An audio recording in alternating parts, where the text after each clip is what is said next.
milik Kristus. Makanya ambil subtemanya itu adalah hidup dan matiku adalah milik Kristus. Sehingga keputusan-keputusan yang kita buat itu memang betul-betul Kristus yang ada di dalam kita itu terlibat. Nah, seperti itu ibu-ibu. Yuk kita lihat bagaimana kita belajar. Mengapa kehidupan banyak orang percaya belum atau tidak sesuai dengan apa yang dipercayai dan diharapkan. Melihat sebuah quotation seperti ini akan banyak sekali di dalam pikiran kita, di dalam imajinasi kita. Belum atau tidak sesuai. Artinya kan ada yang belum, ada yang tidak sesuai. Nah, itu yang mesti dicek. Baru kita lihat kalimat di bawah, dengan apa yang kita percayai. Makanya lihat di gambar itu seseorang yang duduk dengan banyak sekali pertanyaan-pertanyaan. Prioritas-prioritas apa yang sudah kita susun di dalam kehidupan kita. Makanya Tuhan mau supaya kita itu bersekutu dengan Dia, sehingga apa yang kita percayai itu, dan apa yang kita harapkan itu sesuai. Makanya selalu di dalam keputusan itu melibatkan Tuhan. Kadang-kadang keputusan kita mungkin dari apa yang baik menurut kita, tapi belum tentu. Karena kita tahu bahwa semua keputusan memang lahir dari kita. Hanya saja kita harus menyadari ada Tuhan di situ. Apakah kita mau melibatkan Tuhan atau tidak? Kembali kepada diri kita. Makanya belajar untuk mengerti bagaimana hati Tuhan itu penting, saudara. Seperti, lihat. Mengapa hanya rancangan? Yeremia 29 ayat 11, ayat yang sangat-sangat terkenal. Dan ini yang banyak mendasari orang percaya atau orang Kristen itu mendasari semua prioritas-prioritas kepada ayat ini. Sebab aku ini mengetahui rancangan-rancangan yang ada padaku mengenai kamu. Demikianlah firman Tuhan, yaitu rancangan damai sejahtera dan bukan rancangan kecelakaan, untuk memberikan kepadamu hari depan yang penuh harapan. Sebab aku ini, kalau kita lihat firman ini, siapa yang merancangkan? Ini adalah yang merancangkan adalah Tuhan. Jadi rancangan Tuhan ini, yaitu rancangan damai sejahtera. Nah, pertanyaannya, apakah rancangan kita? Nah, ini pertanyaan. Makanya mengapa hanya rancangan? Kalau melihat ayat ini, ayat Yeremia 29 ini, itu adalah rancangan Tuhan. Makanya Tuhan itu menyiapkan rancangan, sudah menyiapkan damai sejahtera dan bukan rancangan kecelakaan. Untuk memberikan kepadamu hari depan yang penuh harapan. Tuhan sudah menyediakan rancangan itu. Masalahnya adalah, apakah rancangan kita itu masuk di dalam rancangannya?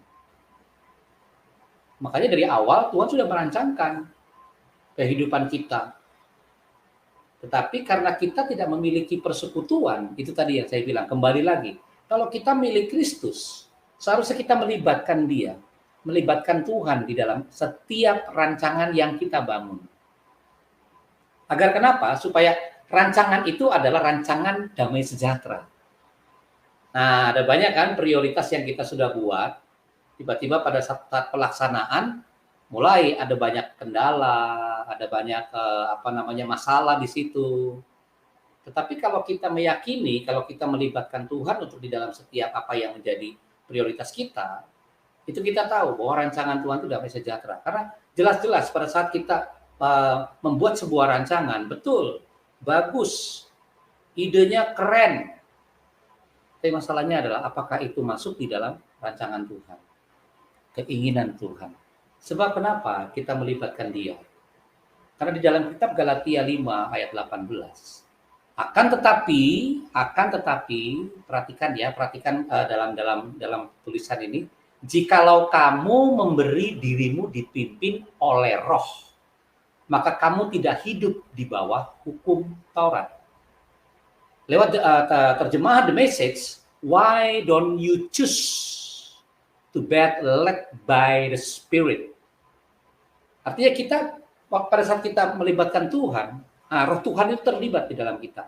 Hanya saja lihat perkataan di dalam yang digaris bawah itu. Ada kata jikalau. kamu memberi dirimu. Nah, berarti ada orang percaya yang tidak memberi diri. Nah, berarti ada yang memberi diri, ada yang tidak memberi dirinya untuk dipimpin oleh roh. Karena kata jikalau kamu memberi dirimu. Berarti kan ada yang tidak, ada orang-orang yang tidak memberikan diri kita untuk dipimpin oleh roh. Nah, ini yang mendasari keputusan-keputusan kita. Apakah kita melibatkan dia atau tidak. Makanya hati-hati saudara di dalam keputusan-keputusan kita itu, hati-hati sekali. Sampai sini mengerti Ibu? Ini baru 3 slide ini. Mengerti Pak. Mengerti ya? Hati-hati. Jadi dalam setiap tindakan kita selalu libatkan Tuhan. Maksudnya gini, selalu ada Tuhan. Selalu ada di kita tuh ada Tuhan yang selalu menuntun kita. Nah, pada saat kita berbenturan dengan masalah itu, cara pandang kita itu cara pandang Tuhan. Karena itu tadi, kalau kita memberi diri kepada Tuhan, memberikan diri kepada tuntunan Roh Kudus, nanti cara pandang kita akan berubah. Siapa yang di depan kita? Siapa yang sedang kita ajak ngobrol? Siapa yang kita sedang ajak diskusi? Makanya pakai cara pandang Tuhan, bukan cara pandang kita. Kalau kita mau dipimpin oleh Roh, makanya Galatia 5 ayat 18, akan tetapi jikalau kamu memberi dirimu. Nah, sekarang tinggal keputusan saudara. Mau memberi nggak dirimu dipimpin oleh Roh? Mau nggak? Itu yang jadi pertanyaannya. Lanjut ya. Seperti ini. Seberapa berkuasanya Tuhan atas hidup kita? Seberapa berkuasanya Tuhan atas hidup kita? Kita lihat switch on off. Kalau kita lihat switch on off-nya, wow. Kita bisa tahu, kita hanya diam saja kalau kita mau on ataukah kita mau off. Karena kita memiliki kehendak bebas. Kehendak bebas itulah yang kita mengizinkan apakah Tuhan berkuasa atas kita apa tidak. Itu yang harus kita pahami dulu. Seperti itu. Amsal 18 ayat 21. Hidup dan mati itu dikuasai lidah. Kalau kita mau lihat kata dikuasai, itu yang diambil dari bahasa aslinya itu yad, bahasa Ibrani, yang artinya itu tangan. Kenapa tangan? Padahal ini dikuasai lidah. Saudara tahu bahwa dalam kita hidup itu, tangan itu amat sangat penting melakukan apa saja. Tangan itu. Makanya di sini orang Ibrani itu menggunakan istilah yad, tangan. Padahal kita sedang berbicara lidah. Jadi lidah itu seperti tangan. Hidup dan mati dikuasai lidah. Siapa suka menggemakannya akan memakan buahnya. Kalau lidah berarti dia akan mengontrol di dalam mulut kita ini. Apa yang kita katakan, apa yang keluar dari perkataan-perkataan kita. Sama. Tangan itu menunjukkan kekuatan. Kekuatan karena dia sebagai sarana. Kita misalkan jengkel atau kita misalkan kesel. Kesel kayak gimana? Itu otomatis tangan kita mau apa nih? Tangan kita mau apa? Nah, itu sama dengan bagaimana cara kita menggunakan lidah kita. Seperti itu. Kalau salah kan cepat, tangan itu langsung entah itu mau negur, misalkan mau cuma tepuk bahu atau apa. Tapi kan lidah ini ringan sekali dia. Bicaranya apa yang keluar, makanya firman Tuhan dia bilang siapa suka menggemakannya akan memakan buahnya. Hasil dari apa yang kita katakan itu akan kembali lagi feedbacknya ke kita. Mau negatif, mau positif, sama. Jadi kalau kita memang dikuasai oleh Roh Kudus, artinya Tuhan memerintah dalam kehidupan kita. Sehingga perkataan kita itu akan berbeda. Perkataan kita itu akan berbeda. Kemarin saya pernah kan ajar itu ya, supaya ada orang yang memang bersalah kepada kita, terus kita bisa menyingkirkan kesalahannya. Kalau kita mau dituntun sama Roh. Karena Roh Kudus itu kan lembut sekali untuk menuntun kita. Dia nggak arogan, dia nggak bisa pada saat kita berontak atau pada saat kita mungkin mengkeraskan diri, itu Roh Kudus nggak akan dia tunggu kita. Makanya diam itu penting.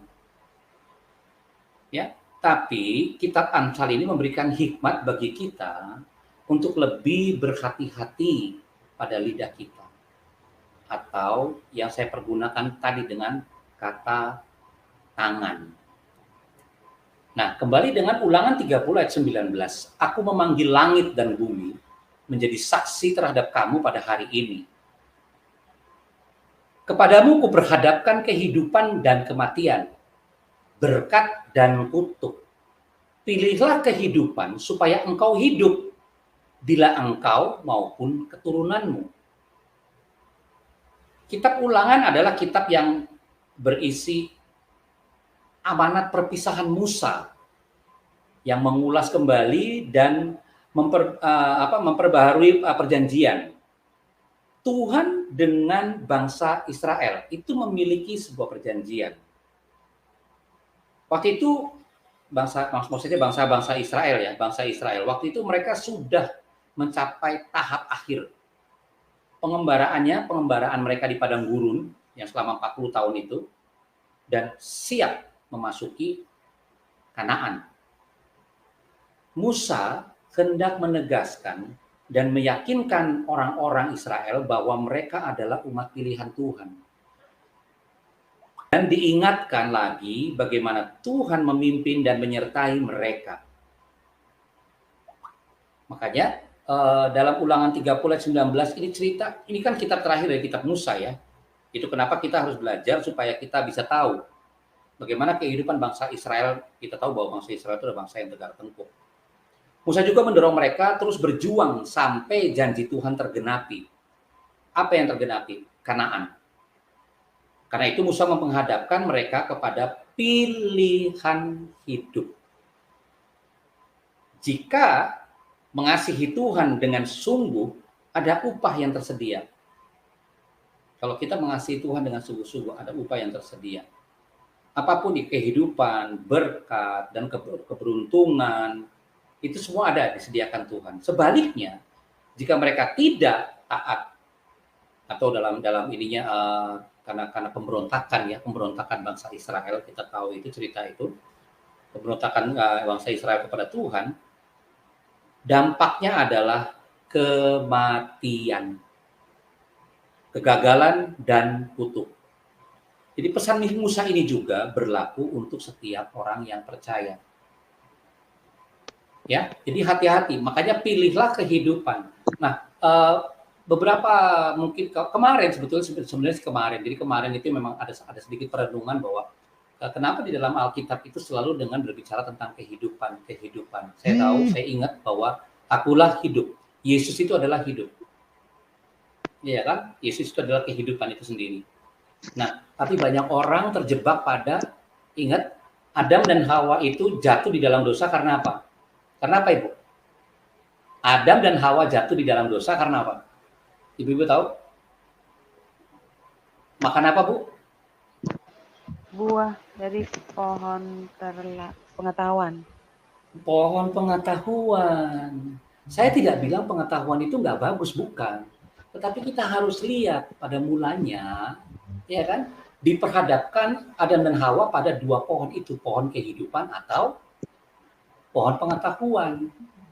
Nah, itu kenapa keputusan-keputusan kita itu selalu berdasarkan dengan pohon pengetahuan yang baik dan yang buruk.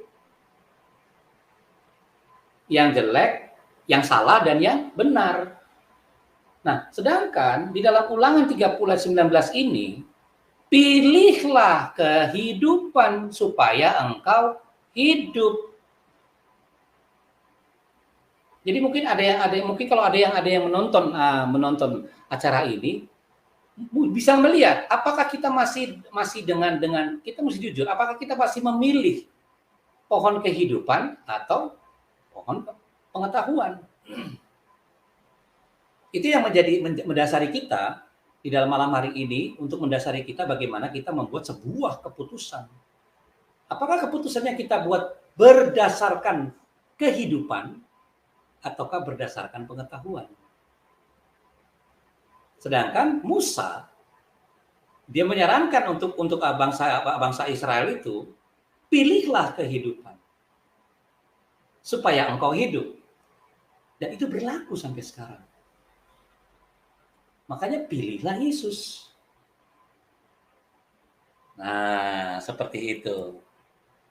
Nah, ini yang membuat kita waktu kita mau memilih, nah ini ada kesulitan di sini. Kenapa? Karena ujian manusia untuk memilih apakah manusia itu mau pilih pohon kehidupan ataupun pohon pengetahuan. Ini bukan bicara masalah salah dan benar, ini bicara fondasi, ini bicara dasar. Apa yang mewakili dari bagaimana kita memutuskan sesuatu? Apa dasarnya? Di dalam kehidupan kita itu selalu kita harus membuat sebuah keputusan. Itu kenapa yang minggu kemarin mendasari kita untuk dalam kita berkeputusan, yang terakhir adalah kita harus masuk dalam persekutuan dengan Tuhan. Masuk di dalam kita membaca Alkitab, kita mulai merenungkan firman, memperkatakan firman. Itu yang mendasari kita. Karena apa? Karena itulah kehidupan. Bukankah firman itu hidup? Ya kan? Firman Allah adalah firman yang hidup. Itu yang menjadi dasar kita di dalam membuat sebuah keputusan.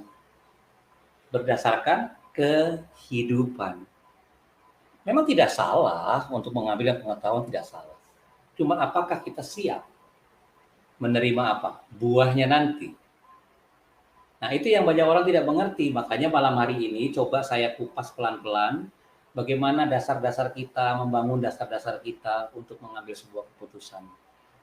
Sementara kita bisa lihat gambar bahwa mengambil keputusan itu sama saja menabur benih. Iya kan? Waktu kita memutuskan, nah tinggal benih ini yang ditabur di mana? Itu kan ada 4 tanah hati. Kalau saya bilang 4 tanah hati itu dalam Matius itu. Yang ditaburkan di tanah yang gersang, ditaburkan di batu yang terjal, tapi yang terakhir itu kan di tanah yang baik. Seperti apa? Yang benih itu menabur benih. Tetapi segala keputusan kita sama saja kita sedang menabur benih. Dan apa nanti yang tumbuh itu akan kembali lagi kepada kita. Apakah keputusan-keputusan itu berdasarkan kehidupan? Kalau kita bergaul dengan firman Tuhan, itu yang akan memberikan sebuah efek, akan berefek dia di dalam pemikiran kita, di dalam perasaan-perasaan kita, dan di dalam kehendak bebas kita. Makanya kita cuma tinggal memilih. Kalau kita milik Kristus, kalau hidup dan mati kita milik Kristus, berarti kita harus mengizinkan bagaimana Tuhan membantu, menuntun semua keputusan yang kita buat. Sehingga itu waktu kita melepaskan itu sama juga kita sedang menabur benih. Dan ingat, kalau kita balik lagi ke menabur benih, ingat, menabur benih, kalau nabur benih tahu kan, Paulus menanam, Apolos menyiram, tapi Tuhan yang memberi pertumbuhan. Nah, waktu kita melepaskan semua keputusan-keputusan kita harus paham itu. Bahwa ada yang menyiram, ada yang menanam. Tetapi yang memberi pertumbuhan dari Tuhan. Biarkan itu terjadi. Kalau memang sudah kita putuskan. Nah, tinggal bagaimana kita menilainya. Lihat, Kejadian 13 ayat 9 sampai 11. Ini peristiwa Abraham dengan Lot. Bagaimana mereka berpisah pada saat Lot itu harus memilih. Kejadian 13 ayat 9 sampai 11. Bukankah seluruh negeri ini terbuka untuk engkau? Baiklah, pisahkan dirimu daripadaku. Jika engkau ke kiri, maka aku ke kanan. Jika engkau ke kanan, maka aku ke kiri. Lalu Lot melayangkan pandangnya dan dilihatnya lah. Perhatikan kata yang di garis bawah, itu nanti akan jadi bahan yang bagus sekali untuk kita bisa melihat bagaimana firman ini diberitakan. Lalu Lot melayangkan pandangnya dan dilihatnya lah bahwa seluruh lembah Yordan banyak airnya, seperti taman Tuhan, seperti tanah Mesir sampai ke Zoar. Hal itu terjadi sebelum Tuhan memusnahkan Sodom dan Gomora. Sebab itu Lot memilih baginya seluruh lembah Yordan itu. Lalu ia berangkat ke sebelah timur dan mereka berpisah. Cerita ini udah cerita udah banyak sekali cerita ini tahu bagaimana memisahkan itu. Lot mau pilih yang mana, Abraham nanti yang sisanya. Padahal kan bukan di situ. Mau ke kiri mau ke kanan sama saja. Melayangkan pandangnya dan dilihatnya lah. Lot melayangkan pandangnya. Cara memandangnya itu yang saya bilang tadi. Kalau kita milik Kristus itu cara pandangnya bukan cara pandang manusia lagi, tetapi cara pandang bagaimana Tuhan membantu kita melewati hikmat untuk kita bisa memandang apa yang Tuhan pandang. Kenapa Abraham tidak memilih di sini? Kenapa Abraham tidak memilih di sini? Sedangkan dia memberikan keleluasaan untuk Lot mau ke kanan atau ke kiri. Iya kan? Baiklah, pisahkan dirimu daripada aku. Jika engkau ke kiri, jika Lot ke kiri, maka Abraham ke kanan. Ya kan? Jika Lot ke kanan, maka Abraham ke kiri. Pilihannya cuma dua.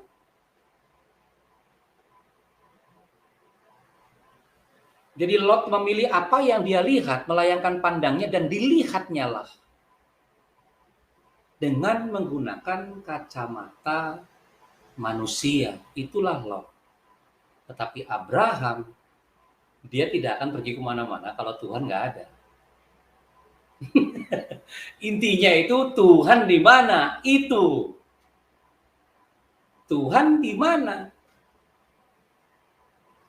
Makanya waktu dia memberikan pertanyaan itu, Abraham tahu, dia punya pergaulan yang begitu akrab dengan Tuhan. Dia tahu sekali. Makanya dia kasih kepada Lot, silakan kamu pilih. Kalau kamu pilih, ya saya ke kanan. Karena apa? Dia yakin, dia dengan Tuhan. Itu kenapa kalau kita betul-betul memiliki hubungan yang kuat dengan Tuhan, keintiman yang kuat dengan Tuhan. Pada saat kita melepaskan keputusan-keputusan kita tahu, Tuhan sudah tahu. Seperti itu. Silakan, berikanlah pilihan. Karena nanti Tuhanlah yang akan memberikan pertumbuhan. Itulah yang Abraham lihat. Jadi pada saat dia memilih lembah Yordan yang banyak airnya, sedap-sedap, enak-enak kan semua. Wah, ini nanti keturunannya mungkin tidak akan kelaparan atau kehausan lah. Tapi buat Abraham bukan itu poinnya. Poinnya adalah Tuhan. Itu yang jadi utama. Makanya di dalam tema kita adalah mati dan hidup, itu adalah dimiliki oleh Kristus, oleh Yesus Tuhan, ya jelas. Karena keputusan kita akan mengarah ke sana. Filipi 1 ayat 9 sampai 11. Kita lihat Filipi 1 ayat 9 sampai 11. Dan inilah doaku. Semoga kasihmu makin melimpah dalam pengetahuan yang benar dan dalam segala macam pengertian, sehingga kamu dapat memilih apa yang baik, supaya kamu suci dan tak bercacat menjelang hari Kristus, penuh dengan buah kebenaran yang dikerjakan oleh Yesus Kristus untuk memuliakan dan memuji Allah. Perhatikan kata yang di ayat 9, pengetahuan yang benar dan dalam segala macam pengertian. Karena semua ini akan di ujungnya di ayat 11, penuh dengan buah kebenaran. Lihat, yang dikerjakan oleh Yesus Kristus. Itu. Kata pengetahuan di situ, pengetahuan yang benar, itu berasal dari kata epignosis, bahasa aslinya, bahasa Yunaninya. Artinya itu pengenalan. Balik lagi kita kemarin yang kita belajar itu. Mengenal firman, mengenal Tuhan, pengenalan. Sedangkan segala macam pengertian itu artinya itu aistesis. Makanya kalau pengertian, kenapa kita bisa lihat itu kalau jurnal-jurnal ada tesis-tesis. Nah, itu adalah persepsi atau pandangan, sudut pandang. Segala macam pengertian. Kita memiliki pengertian. Jadi tidak hanya oleh indera, tetapi oleh intelektual kita. Nah, bukan saja oleh rasa, tetapi oleh pikiran kita. Segala macam pengertian. Jadi semua dipakai. Ada rasanya, ada pengertiannya. Karena ada pikiran di situ.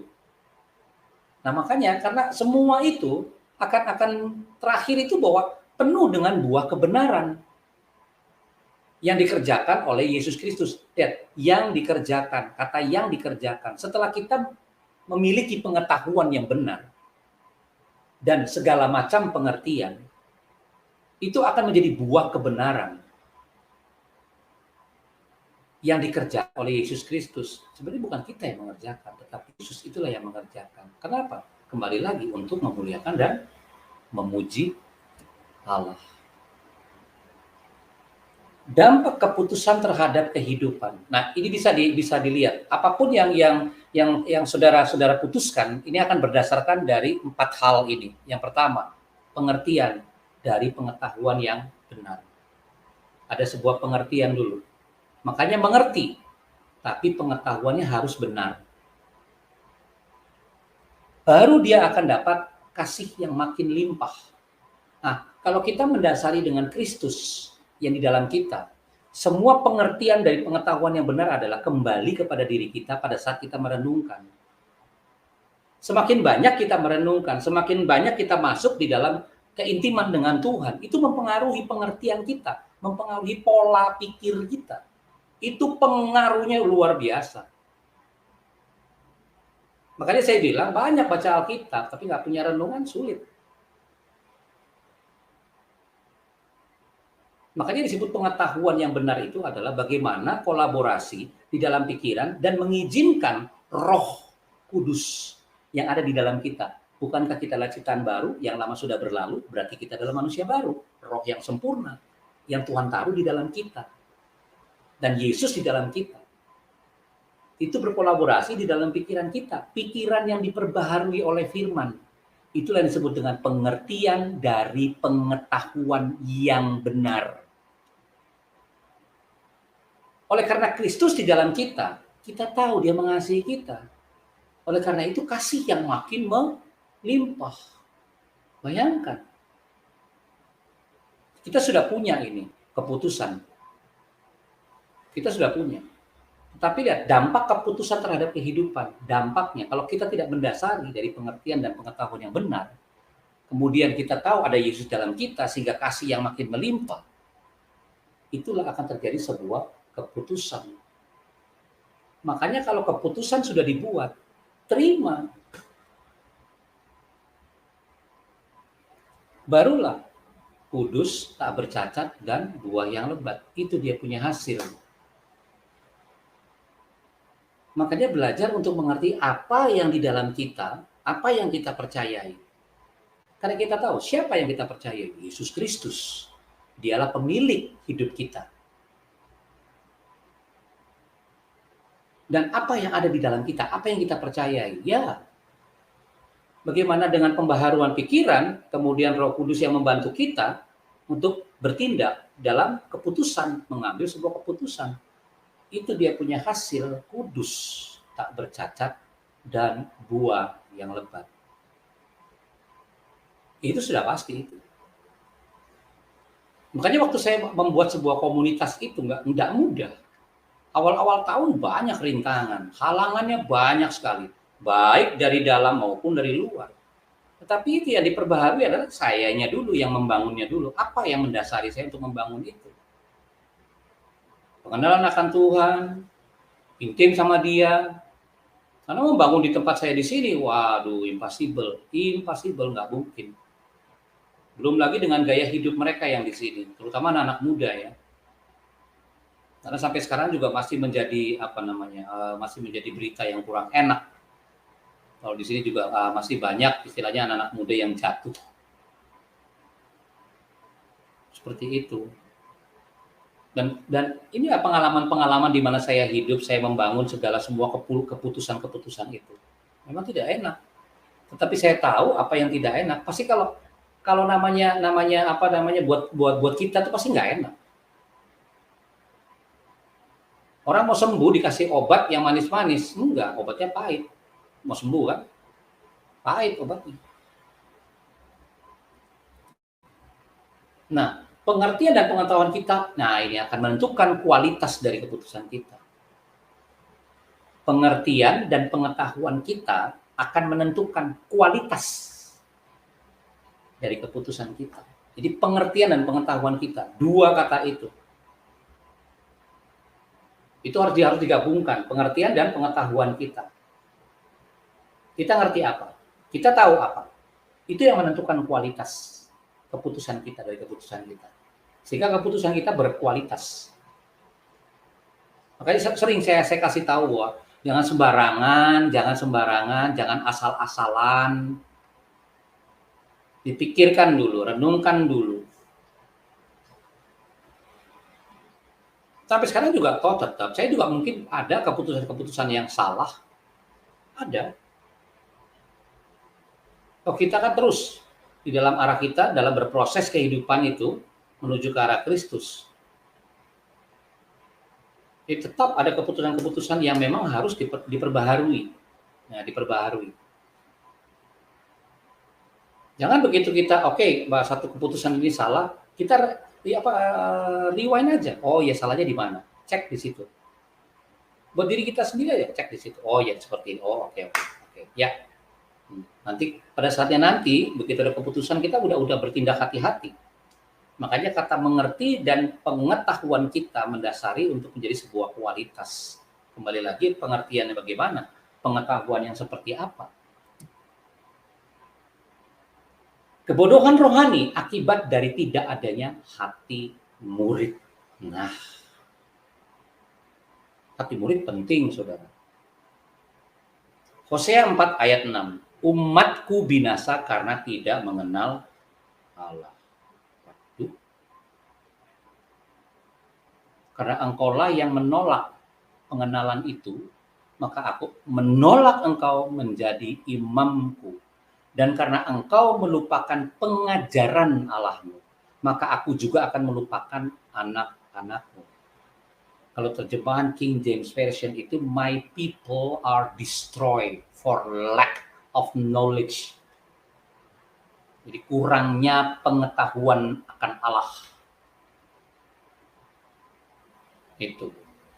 Jadi pengenalan kita sama Tuhan itu yang mendasari, itu yang penting. Balik lagi. Itu kenapa harus kita punya hubungan yang intim dengan Dia. Kita akan terus kembali lagi kepada hal-hal yang seperti itu. Berkaca dari apa yang dalam bangsa Israel, seperti tadi bangsa Israel yang tegar tangguh tadi, kita bisa melihat bahwa penolakan pengenalan akan Tuhan bisa mendatangkan bahaya besar. Kalau Anda menolak, bahaya besar.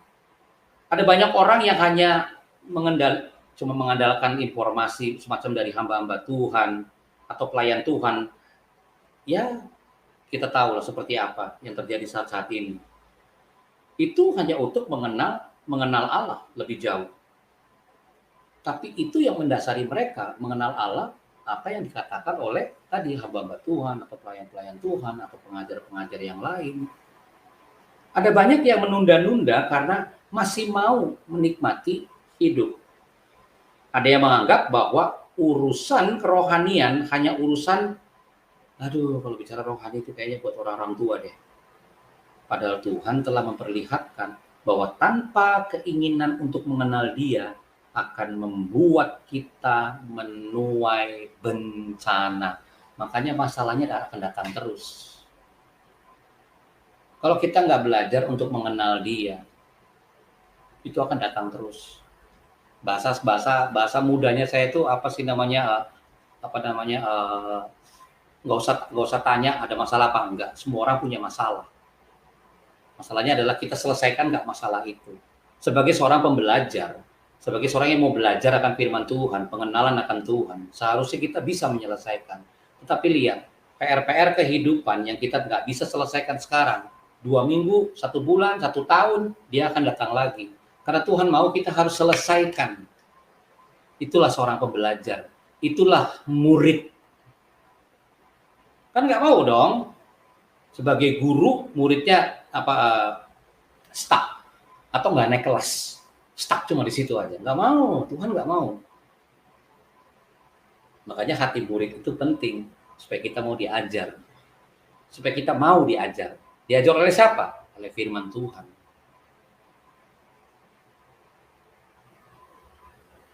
Pengetahuan yang benar, bagaimana mengenal Allah, sehingga kita terus dibentuk, kita terus dibentuk. Nah, itu yang akan membawa kita kepada next level.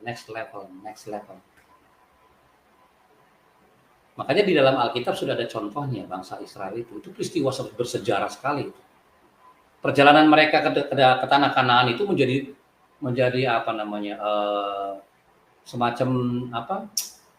semacam contoh untuk semua hamba Tuhan, semua pelayan-pelayan Tuhan mengambil cerita itu untuk dijadikan di dalam bagaimana kehidupan kita yang sekarang. Bisa diambilkan contoh itu, perjalanan bangsa Israel. Itu luar biasanya Tuhan kita. Makanya kita belajar untuk mengenal dia lebih lagi. Kenali dia. Supaya kita tidak sembarangan di dalam mengambil sebuah keputusan. Yohanes 8 ayat 31 sampai 32. Ini juga ayat ini kemarin saya sempat share juga ya.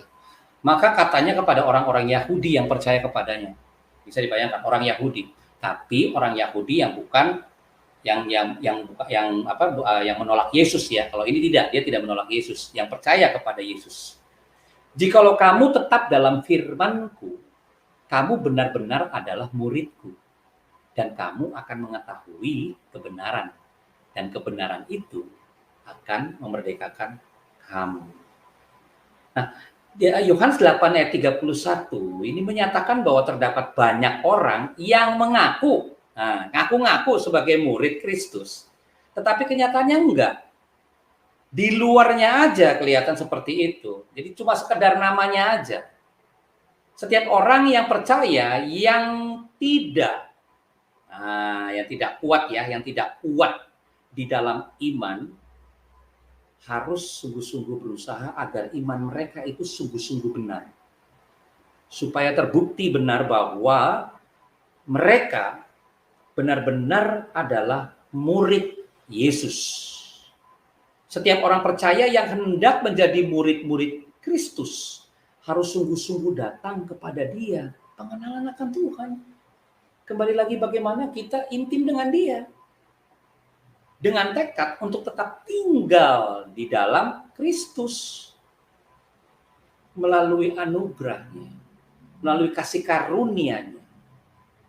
Setiap orang percaya yang menjadi kepunyaan Kristus hanyalah mereka yang bersedia mengikatkan diri kepadanya seumur hidup. Itu dia. Kalau kamu tinggal dalam firman-Ku, kamu benar-benar adalah murid-Ku. Dan, setelah kita tinggal dan kita ada menjadi murid, kamu tahu kebenaran. Nah, kamu tahu kebenaran. Dan kebenaran itu akan memerdekakan kamu. Ada banyak kebenaran-kebenaran yang datang sama kita. Tetapi apakah kebenaran itu memerdekakan kita? Itu pertanyaannya. Kalau dilepaskan sebuah kebenaran, sekalipun dia firman Tuhan, tetapi kalau kita tidak merasa merdeka, bukan saya nyatakan bahwa itu kebenaran, bukan. Tetapi artinya apa? Belum tentu dia kebenaran. Makanya kalau bahasa di dalam bahasa spiritual, bahasa rohaninya itu ujilah segala sesuatu. Harus uji dulu. Tapi kalau saya lebih suka ini, kebenaran yang ku ketahui akan memerdekakan aku. Kalau saya balik kata-katanya. Dan kamu akan mengetahui kebenaran, dan kebenaran itu akan memerdekakan kamu. Jadi kebenaran yang kita ketahui akan memerdekakan kamu. Nah, sehingga di dalam kita mengerti akan kebenaran tadi, semakin kita mengerti, membuat semakin kagum dan semakin menumbuhkan kasih terhadap Tuhan. Karena kita jelas-jelas tahu ada Yesus di dalam. Izinkanlah Dia yang memberikan sebuah pengertian. Pengertian itu datangnya dari Roh Kudus yang menuntun kita untuk kita bersikap, untuk kita meresponi, sehingga kita akan menjadi semakin kagum karena keberadaan Tuhan di dalam kita dan kita di dalam Dia.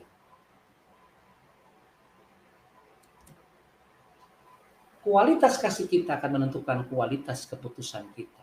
Semua berdasarkan kasih. Kalau kita tinggal di dalam Dia. Tinggal di dalam Dia, semua berdasarkan kasih. Dan itu yang akan menentukan kualitas keputusan kita. Kalau udah menentukan kualitas, ya kembali lagi, bagaimana kualitas hidup kita? Bagaimana kualitas hidup kita? Apakah kita memiliki persekutuan yang hari demi hari yang kita bangun dengan konsistensi yang tinggi, terus menyerahkan kehidupan kita, terus menyerahkan semua konsep-konsepnya kita, ide-idenya kita. Supaya apa? Supaya yang di dalam keluar, termanifestasi, terlaksana. Dan kualitas itu ada pada keputusan kita. Apakah dia berkualitas apa tidak? Siapa yang di dalam kita? Penyebab kegagalan atau ketidakmaksimalan bukan pada keputusan yang besar, tetapi pada keputusan yang kecil dalam keseharian. Selalu ini menjadi bahasa yang mendasar. Jangan yang gede-gede, yang kecil-kecil aja susah. Itu. Jangan lihat yang gambar besarnya itu. Gambar desain besarnya itu. Tapi potongan pisisnya, potongannya kita jadi lupa. Sehingga yang kecil-kecil itu jadi lupa. Nah, di dalam keseharian kita, yang kecil-kecil inilah yang kita harus bisa menguasai. Yang harus bisa kita mengambil keputusan itu dengan benar. Belajar dari yang kecil. Maka kita akan dipercayakan hal-hal yang besar. Hidup adalah rangkaian keputusan. Kita bisa gambar ini. Bagaimana ini ibu ini memilih banyak sekali pilihannya. Nah, hidup adalah rangkaian keputusan, rangkaian. Berarti ada jeda-jedanya. Yang 1, level 2, 3, rangkaian itu. Dan itu menjadi sebuah keputusan. Di dalam kehidupan kita juga seperti itu. Makanya berhati-hatilah pada saat kita memilih sesuatu. Nah, pada saat kita memilih, apakah pilihan-pilihan kita itu tepat? Apakah pilihan-pilihan itu sudah sesuai dengan apa yang menjadi kebutuhan kita? Dan menjadi yang akan memperlengkapi kita dalam keputusan-keputusan kita.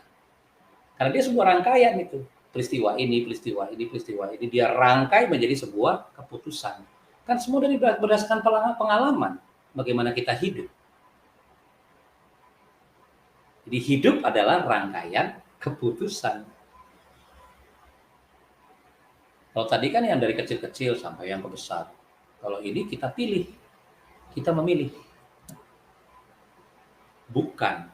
Boleh atau tidak, atau benar atau salah. Nah, ini.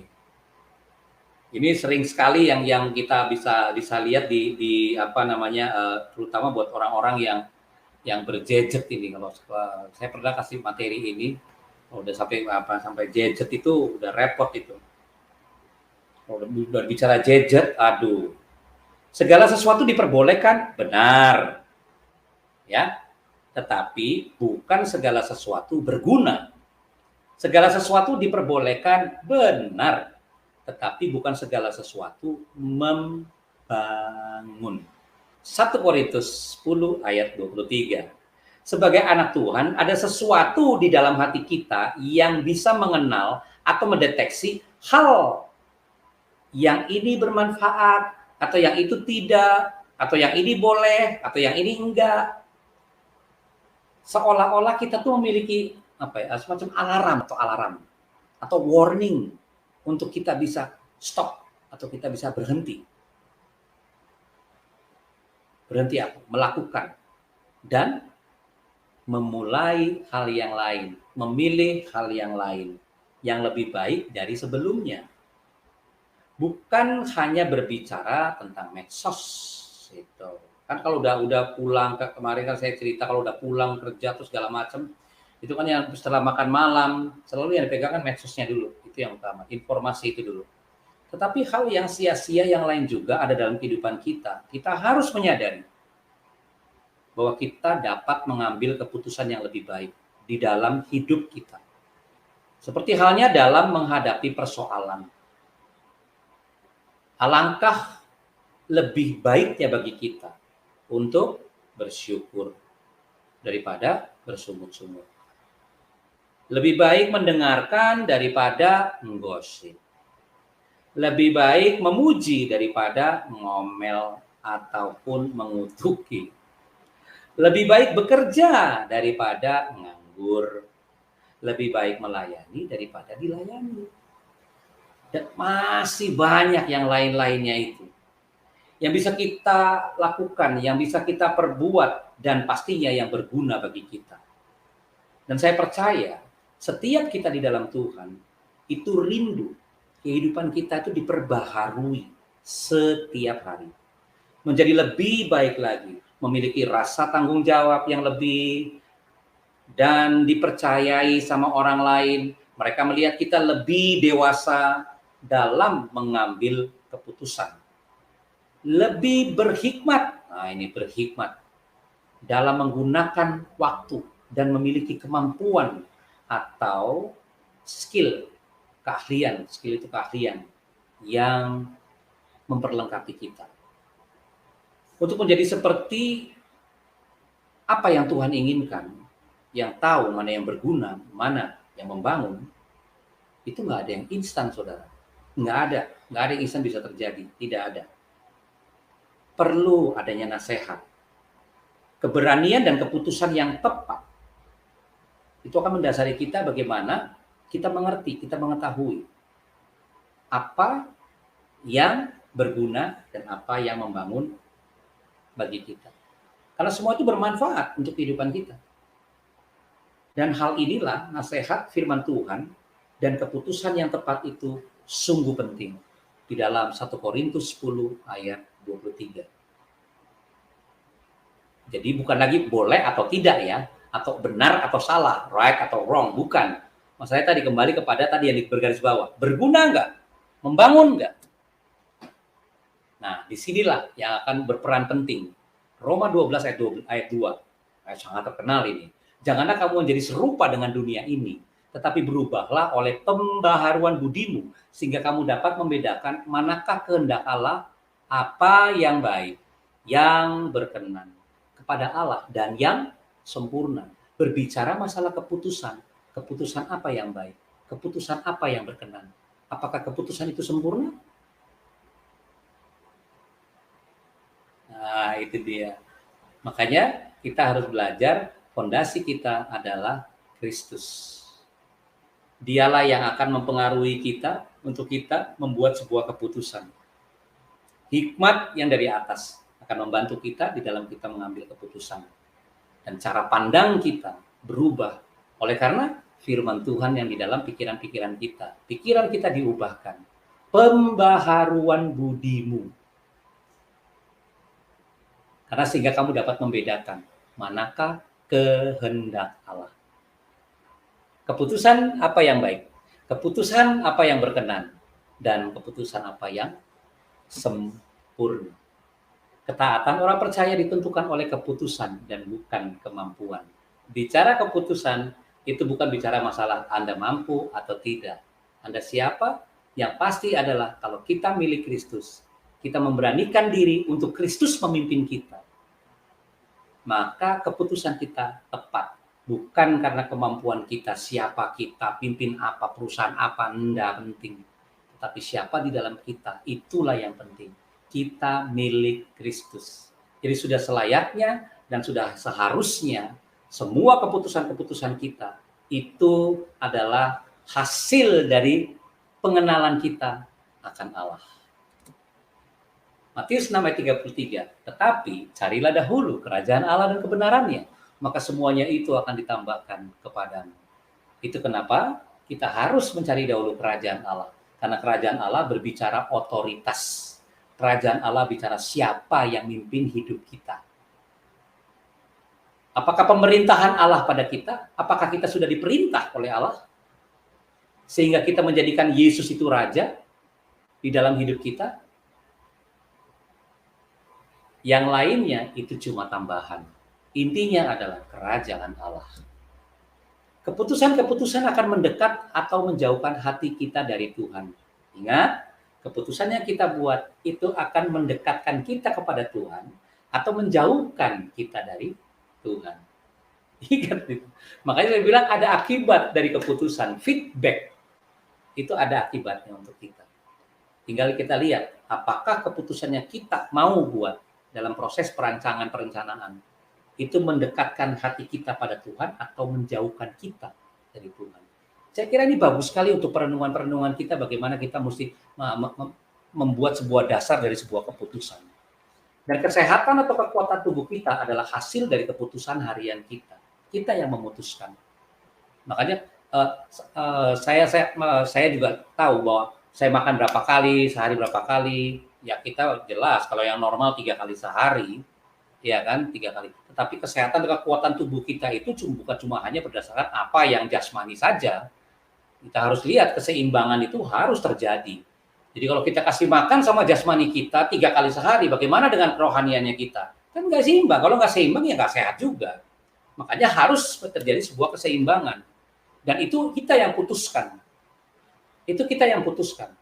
Terlalu banyak yang kerohanian juga istilahnya kita tidak mengindahkan itu yang jasmani juga nggak bagus juga. Dan semua harus dia seimbang. Sehingga itulah keputusan harian-harian kita. Dan kekuatan dan kesehatan tubuh kita dari situ. Keseimbangan bagaimana menyeimbangkan apa yang kita makan, baik yang jasmani maupun yang rohani. Seperti itu. Dan memang banyak hamba-hamba Tuhan juga terjebak di dalam hal ini. Contoh, hamba Tuhan ini kan paling suka dengan dua R ya. Hamba-hamba Tuhan ini, para pengkhotbah termasuk seperti saya ini, cuma 2 R. Kalau sekarang kan mungkin masa-masa pandemi, tapi waktu masa masih kita pertemuan dengan jemaat, itu 2 R yang harus dihindari itu. Karena bukan dihindari, tapi harus diperhatikan. Yang pertama, hamba Tuhan itu rumah Tuhan. Yang kedua apa? Rumah makan. Pasti itu. Setelah selesai khotbah pasti ke rumah makan, ya kan? Apalagi kalau ada pertukaran pelayan firman. Nah itu sudah selesai dari rumah Tuhan, kita masuk ke rumah makan. Nah mulai itu makanannya, wah luar biasa itu. Makan ini. Nah, akhirnya kesehatan kita terganggu. Mulailah kolesterol tinggi lah, mulai asam urat terganggu dan bla bla bla dan macam-macam. Makanya diperhatikan untuk orang hamba Tuhan. Dua R ini, rumah Tuhan dan rumah makan. Belajar mengambil keputusan yang berkualitas demi mencapai hidup yang lebih berkualitas. Lihat gambarnya. Ada do, lakukan. Ada don't, enggak, jangan lakukan. Terus ada yes, ada ini tengah-tengah ini. Maybe, mungkin, atau tidak sama sekali. Nah, mengambil keputusan yang berkualitas demi mencapai hidup yang lebih berkualitas. Semua dasar tadi semua ada di atas. Kita tahu bahwa dasarnya adalah Kristus di dalam kita. Jadi kita selalu libatkan dia di dalam semua keputusan-keputusan kita. Jangan yang besar-besar, yang kecil-kecil dulu, yang gampang.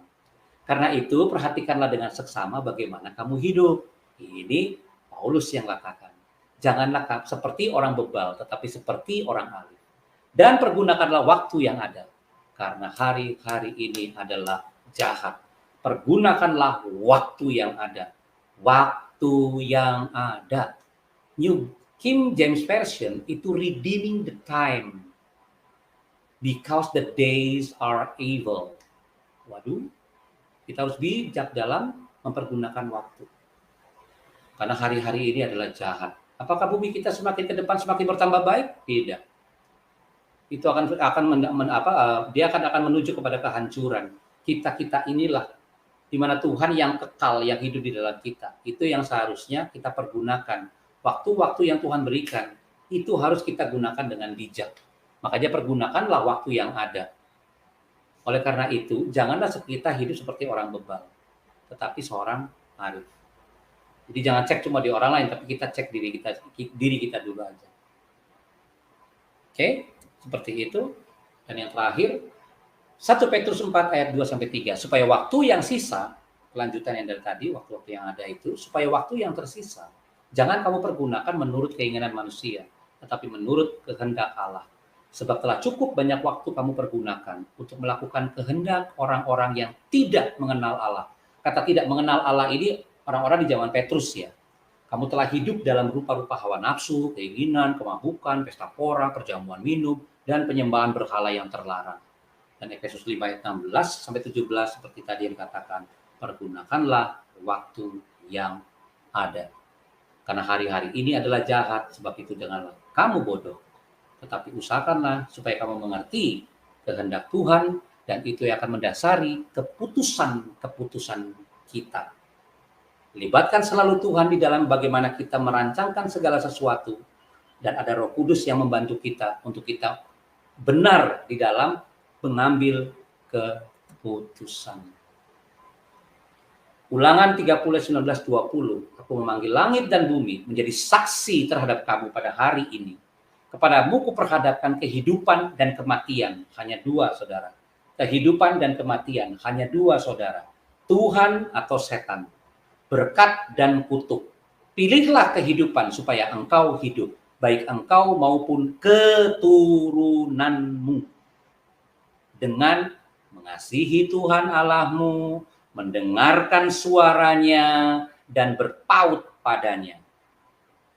Sebab hal itu berarti hidupmu dan lanjut umurmu untuk tinggal di tanah yang dijanjikan Tuhan dengan sumpah kepada nenek moyangmu, yakni kepada Abraham, Ishak, dan Yakub, untuk memberikannya kepada mereka.